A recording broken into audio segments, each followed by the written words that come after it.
ಕಸ್ತೂರಿ ರಂಗನ ವರದಿ ಹಾಗೂ ಸೂಕ್ತ ಪ್ರದೇಶ ಅಧಿಸೂಚನೆಯಿಂದ ಉಂಟಾಗಿರುವ ಗೊಂದಲಗಳನ್ನು ಕೇಂದ್ರ ಹಾಗೂ ರಾಜ್ಯ ಸರ್ಕಾರ ಕೂಡಲೇ ನಿವಾರಿಸಿ ಜನವಸತಿ ಮತ್ತು ಕೃಷಿ ಪ್ರದೇಶಗಳ ಹಿತ ಕಾಪಾಡುವ ಸ್ಪಷ್ಟ ನಿರ್ಧಾರ ಕೈಗೊಳ್ಳಬೇಕು ಎಂದು ಕಸ್ತೂರಿ ರಂಗನ್ ವಿರೋಧ ಹೋರಾಟ ಸಮಿತಿ ಅಧ್ಯಕ್ಷ ಮಟ್ಲು ಪಾಡಿ ಸತೀಶ್ ಶೆಟ್ಟಿ ಕಾರ್ಕಳದ ಪತ್ರಿಕಾ ಭವನದಲ್ಲಿ ಪತ್ರಿಕಾಗೋಷ್ಠಿ ಉದ್ದೇಶಕ್ಕೆ ಮಾತನಾಡಿದ ಅವರು, ಕಸ್ತೂರಿ ರಂಗನ್ನ ವರದಿ ವಿರೋಧಿಸಿ 25ಕ್ಕೂ ಅಧಿಕ ಹೋರಾಟಗಳನ್ನು ನಡೆಸಲಾಗಿದೆ.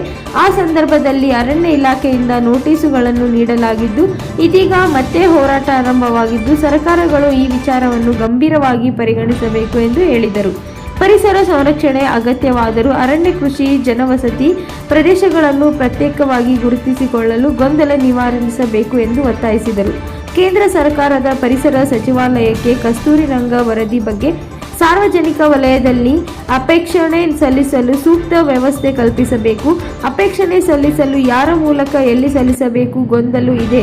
ಸರ್ಕಾರ, ಜಿಲ್ಲಾಡಳಿತ ಕೇರಳ ಮಾದರಿಯಲ್ಲಿ ಈ ವ್ಯವಸ್ಥೆ ರೂಪಿಸಿ ಗೊಂದಲ ಇಲ್ಲದಂತೆ ಜನರು, ರೈತರು ತಮ್ಮ ಅಭಿಪ್ರಾಯ ವ್ಯಕ್ತಪಡಿಸಲು ಅವಕಾಶ ಮಾಡಿಕೊಡಬೇಕು ಎಂದು ಸತೀಶ್ ಶೆಟ್ಟಿ ಒತ್ತಾಯಿಸಿದರು. ಸಮಿತಿ ಕಾರ್ಯದರ್ಶಿ ಹರಿಶ್ಚಂದ್ರ ತಂಡೋರ್ಕರ್, ಸಾಮಾಜಿಕ ಕಾರ್ಯಕರ್ತ ಜಗದೀಶ್ ಶೆಟ್ಟಿ, ಅಜಯಕಾರರು, ಕರೆಬೆಟ್ಟು ಸಂಜೀವ್ ಶೆಟ್ಟಿ ಹಾಗೂ ಸೋಜಾನ್ ಜೇಮ್ಸ್ ಉಪಸ್ಥಿತರಿದ್ದರು.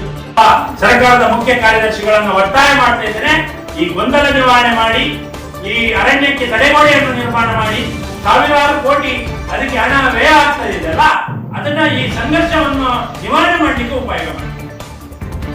ಅರಣ್ಯ ಇಲಾಖೆಯವರು ಗಿಡ ನೆಡ್ತಾರೆ, 100 ಕೋಟಿ 200 ಕೋಟಿ ಬರ್ತದೆ. ಕಾಡು ಪ್ರಾಣಿಗಳು ಬಾರದಿದ್ದಾಗೆ ಯಾವುದೋ JCBಯಲ್ಲಿ ಕಾಡಲ್ಲಿ ತಗೊಂಡೋಗಿ ಎಷ್ಟು ಮರಗಳನ್ನು ತೆಗೆದು ನೀವು ಆ ರೀತಿಯ ಪ್ಲಾನ್ ಮಾಡಿದ್ರೆ ಅದು ನಿಲ್ತಲ್ಲ. ಪಶ್ಚಿಮ ಘಟ್ಟದಲ್ಲಿ ಬರುವ ಮಳೆಗೆ ಯಾವುದೇ ಚರಂಡಿ ತೆಗೆದ್ರೆ 100 ಕೋಟಿ 200 ಕೋಟಿ ಸರ್ಕಾರದ ನಷ್ಟ ಬಿಟ್ರೆ ಒಂದು ಹೊಂಡನೂ ಇಲ್ಲ, ಒಂದು ಗೋಡೆನೂ ಇಲ್ಲ. ದಯವಿಟ್ಟು ಈ ಎಲ್ಲ ಗೊಂದಲಗಳನ್ನು ನಿವಾರಣೆ ಮಾಡಿ 7ನೇ ಅಧಿಸೂಚನೆಯನ್ನ ಸರ್ಕಾರ ಜವಾಬ್ದಾರಿ ತಗೊಂಡು ಇಲ್ಲಿಯ ಗ್ರಾಮಗಳಲ್ಲಿ ಸಭೆಯನ್ನು ಮಾಡಲಿ. ಈ ರೀತಿಯ ಹೋರಾಟಗಳು ಏನಿಲ್ಲ, ಜನ ಹೋರಾಟ ಮಾಡಿ ಇದನ್ನ ಮಾಡುತ್ತಾರೆ. ಸರ್ಕಾರ ಯಾಕಿರ್ಬೇಕು? ಜನರೇ ತೀರ್ಮಾನ ಮಾಡಲಿ. ಹೋರಾಟ ಮಾಡಕ್ ಹೋದ್ಮೇಲೆ ಅವನ ಮೇಲೆ ಕೇಸ್ ಹಾಕಿ ಮತ್ತೊಂದು ಮಾಡಿ ಮಗದೊಂದು ಮಾಡೋದು ದೊಡ್ಡ ವಿಷಯ ಅಲ್ಲ. ನಿವಾರಣೆ ಮಾಡುವುದು ಸರ್ಕಾರದ ಅಧಿಕಾರಿಗಳು ಮತ್ತು ಸರ್ಕಾರದ ಜವಾಬ್ದಾರಿಗಳು. ಯಾವುದೇ ಸರ್ಕಾರ ಇರ್ಬೋದು, ಕೇಂದ್ರ ಇರ್ಬೋದು, ರಾಜ್ಯ ಸರ್ಕಾರ ಇರ್ಬೋದು, ಅದು ನಿವಾರಣೆ ಆಗಲೇಬೇಕು. 8ನೇ ಅಧಿಸೂಚನೆ ಬರಬಾರದು. ಇನ್ನು 2 ತಿಂಗಳ ಸಮಯಾವಕಾಶ ಕೊಟ್ಟಿದ್ದಾರೆ. ಅದನ್ನು ಸರ್ಕಾರವೇ ಅದಕ್ಕೆ ಸರಿಯಾದ ಉತ್ತರವನ್ನು ಕೊಡಬೇಕು. ಅಧಿವೇಶನದಲ್ಲಿ ಹೇಳಿದ್ದಾರೆ, ನಾವು ತಿರಸ್ಕರಿಸ್ತೇವೆ, ನಾವು ಉತ್ತರ ಕೊಡ್ತೇವೆ ಅಂತ ಹೇಳಿದ್ದಾರೆ. ಸ್ವಾಗತ. ಆದ್ರೆ ಕ್ರಮಬದ್ಧವಾಗಿ ಕೊಡಿ. ಕೇವಲ ತಿರಸ್ಕಾರ ಮಾಡಿದ್ರೆ 8ನೇ ಬರ್ತದೆ. ಈಗ ಅಧಿಸೂಚನೆ ಬರೋ ವರ್ಷ ರೈತರು ಹೆಂಗ್ ಬದುಕುದು? ಅಲ್ಲಿ ಯಾವುದೇ ಕನ್ವರ್ಷನ್ ಆಗುದಿಲ್ಲ, ಮನೆ ಕಟ್ಟಡ ಕಟ್ಟಲಿಕ್ಕಿಲ್ಲ ಅಂತ ಉಂಟು. ಇಡೀ ಕರಾವಳಿ ಭಾಗದಲ್ಲಿ, ಉತ್ತರ ಕನ್ನಡದಲ್ಲಿ ಇಡೀ ಅರ್ಧ ಜಿಲ್ಲೆನೇ ಹೋಗುತ್ತೆ. ಉಡುಪಿ ತಾಲೂಕಲ್ಲಿ 30-35 ಹಳ್ಳಿ, ಕಾರ್ಕಳದಲ್ಲಿ 13 ಹಳ್ಳಿಗಳು 14ರಲ್ಲಿ ಇತ್ತು, ಇವತ್ತಿಗೂ ಉಂಟು. ಮುಂದೆ ದಕ್ಷಿಣ ಕನ್ನಡದಲ್ಲಿ ದೊಡ್ಡ ಸಂಖ್ಯೆಯಲ್ಲಿ ಉಂಟು. ಮಡಿಕೇರಿಯಲ್ಲಿ 53 ಹಳ್ಳಿ ಇದೆ. ಉದ್ದಾನೋದಯ ಇದೆ. 10 ರಾಜ್ಯಗಳಲ್ಲಿ ಕರ್ನಾಟಕದಲ್ಲಿ ಬರ್ತದೆ. ಇದು ದೊಡ್ಡ ಸಮಸ್ಯೆ. ಇದು ಯಾರು ಒಬ್ಬ ವ್ಯಕ್ತಿ, ನಾವು ಕಾರ್ಕಳದ ತಾಲೂಕು ಉಡುಪಿ ಜಿಲ್ಲೆಯ ಬಗ್ಗೆ ಹೇಳ್ತೇವೆ, ಇದನ್ನ ನಿವಾರಣೆ ಮಾಡಿ, ಗೊಂದಲ ನಿವಾರಣೆ ಮಾಡಿ, ನಾವು ಯಾವುದೇ ಹೋರಾಟಕ್ಕೆ ಸಿದ್ಧ ಇದ್ದೇವೆ. ರೈತರಿಗೆ ಅನ್ಯಾಯ ಆದ್ರೆ ನಾವು ಬಿಡುವುದಿಲ್ಲ. ನಮ್ದು ಆ ರೀತಿಯ ಹೋರಾಟ ಹಿಂದೆ ಕೂಡ ಇತ್ತು, ಮುಂದೆ ಕೂಡ ಇರ್ತದೆ. ಮಕ್ಕಳು ಮರಿ, ಚಿರತೆ, ಕಾಡುಕೋಣ, 4 ವರ್ಷದ ಅಡಿಕೆ ಮರ ನಮ್ದು 1,000 ಹೋಗಿತ್ತು. ಅರಣ್ಯ ಇಲಾಖೆ ಬಂದ್ರೆ 100-200 ಸೆಟ್ರೆ ಅಷ್ಟೇ, ಮತ್ತೇನಿಲ್ಲ. ಅದು ಯಾವಾಗ ಪರಿಹಾರ? ಅದಕ್ಕೆ 100-200 ಕೊಡುದು ಯಾವಾಗ? 4 ಅಡಿಕೆ ಫಲ ಹೋಗ್ಬೇಕಿತ್ತು. ನಾವು ಲೋನ್ ಮಾಡಿ, ಮತ್ತೊಂದು ಮಾಡಿ, ನಾವು ರೈತರು ಸಾಲ ಮಾಡಿ ಕೃಷಿ ಮಾಡ್ತೀವಿ. ಯಾರಿಗೂ ನೋವಿಲ್ಲ. ಯಾರು ಬೇಕು ನಮ್ಗೆ? ಅಲ್ಲಿ ಪರಿಹಾರ ಕೊಡುದು ಕಂದಾಯ ರೇಟ್ ಅಲ್ಲಿ ರೈತರ ಜಮೀನಿಗೆ ಕೊಡ್ತಾರೆ. ಯಾವ್ದ್ರಲ್ಲಿ ಉಂಟು ಇದು? ಈ ದೇಶದಲ್ಲಿ ವಿಶ್ವ ಪಾರಂಪರಿಕ ತಾಣ ಹೇಳ್ಕೊಳ್ಳೋದಿಲ್ಲಿ. ನೀವು ಕತ್ತಿ ಅರ್ಧ ಕೆಜಿ ಕತ್ತಿ ಹಿಡ್ಕೊಂಡು ಸೌದೆಗೆ ಹೋಗ್ಬೇಡಿ, ಸೊಪ್ಪಿಗೆ ಹೋಗ್ಬೇಡಿ. ರೈತರಿಗೆ ಹೇಳುದು. ಇವ್ರು ಇಲಾಖೆಯವರು, ಅರಣ್ಯ ಇಲಾಖೆಯವರು, ಕಂದಾಯ ಇಲಾಖೆಯವರು ಎಲ್ಲರೂ ಹೇಳ್ತಾರೆ. ಒಂದು ಕಂದಾಯ ರೇಟ್ ಅಂಡರ್ ವಿಲೇಜ್ ಅಲ್ಲಿ 5,000 ಸೆನ್ಸಿಗಿದೆ.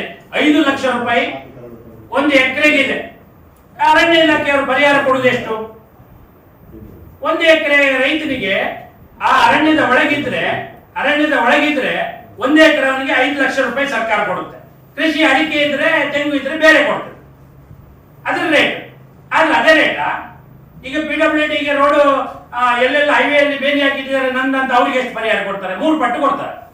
ತಿರಸ್ಕಾರ ಮಾಡೋದಲ್ಲ, ಪರಿಹಾರ ಮಾಡಬೇಕು ಸರ್ಕಾರಗಳು. ಕೇರಳದಲ್ಲಿ ಸಾಧ್ಯ ಆಗ್ತದೆ, ನಮ್ಮಲ್ಲಿ ಯಾಕೆ ಸಾಧ್ಯ ಆಗುದಿಲ್ಲ? ಬೇರೆ ಬೇರೆ ರಾಜ್ಯಗಳಲ್ಲಿ ಏನು ಪರಿಸ್ಥಿತಿ ಇದೆ ಅಂತ ಇನ್ನು ನೋಡಬೇಕು. ರಾಷ್ಟ್ರಮಟ್ಟ MP ಗಳಿದ್ದಾರೆ, ನ್ಯಾಷನಲ್ ಲೆವೆಲ್ ಅಲ್ಲಿ ಏನಾಗಿದೆ ನೋಡಬೇಕು. ಉಸ್ತುವಾರಿ ಮಂತ್ರಿ ಇದ್ದಾರೆ, ರಾಜ್ಯದಲ್ಲಿ ಏನಾಗಿದೆ ಅಂತ ನೋಡಬೇಕು. ಶಾಸಕರು ಸಂಸದರು ಇದ್ದಾರೆ, ನೋಡ್ಬೇಕಲ್ವಾ?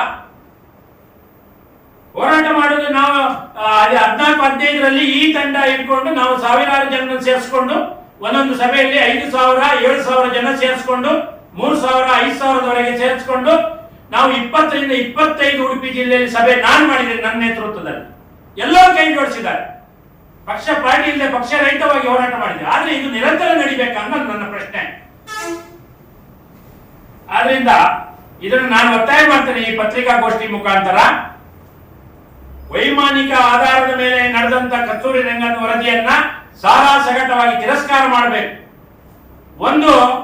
ಒಂದು ವೇಳೆ ಯಾವುದೇ ವರದಿಗಳು ಜಾರಿಗೆ ಬರುವುದಾದ್ರೆ ಅದರ ಮೂಲ ಅರಣ್ಯದ ಗುಪ್ಪೆ ಮಾರ್ಕೆಯಲ್ಲಿದೆ, ಅದನ್ನ ಜನರಿಗೆ ಐಡೆಂಟಿಫೈ ಮಾಡಿ ಆ ಊರಿನ ಜನರನ್ನು ಕರ್ಕೊಂಡು ಹೋಗ್ತೀವಿ ತೋರಿಸಬೇಕು. ಅಲ್ಲಿಯ ನಾಗರಿಕರಿಗೆ ಅವರಿಗೆ ಮನವರಿಕೆ ಆಗಬೇಕು. ಅಲ್ಲಿಯ ಗ್ರಾಮ ಜನವಸತಿ ಪ್ರದೇಶವನ್ನು ಬಿಟ್ಟು ನಕ್ಷೆ ಮಾಡಿ ತೋರಿಸಬೇಕು. ಈಗ ಜನರಿಗೂ ಕಾಡಿಗೂ ಅಥವಾ ಕಾಡು ಪ್ರಾಣಿಗೂ ಇರುವಂತಹ ಸಂಘರ್ಷ ಇದೇನ್ ಸಂಘರ್ಷ? ಈಗ ಇಲ್ಲಿ ಸಾವಿರಾರು ಕೋಟಿ ರೂಪಾಯಿಯನ್ನು ವಿನಿಯೋಗ ಮಾಡಿದ್ದಾರೆ. ಕೇಂದ್ರ ಇರಬಹುದು, ರಾಜ್ಯ ಸರ್ಕಾರ ಇರಬಹುದು. ಯಾವುದೇ ಒಂದು ಪ್ರಾಣಿ ಮತ್ತು ಮಾನವನ ಜಮೀನಿಗೆ ರಕ್ಷಣೆ ಇದೆಯಾ? ಒಂದು ತಡೆಗೋಡೆ ಇದೆಯಾ? ನಂದು ಜಮೀನು, ನಾನು ಆ ಭಾಗದಲ್ಲಿ ವಾಸಿಸುವ ರೈತ. ನನ್ನ ಜಮೀನಲ್ಲಿ 1,000 ಅಡಿಕೆ ಮರ ನಾಶ ಆಗಿದೆ. ಇವತ್ತಿಗೂ ಅರಣ್ಯ ಇಲಾಖೆಯಿಂದ ಮೊನ್ನೆ 100, 200 ಅಂತ ಬರೀತಾರೆ. ಅವ್ರು ಬಂದ್ರೆ ಪರಿಹಾರ ಇಲ್ಲ.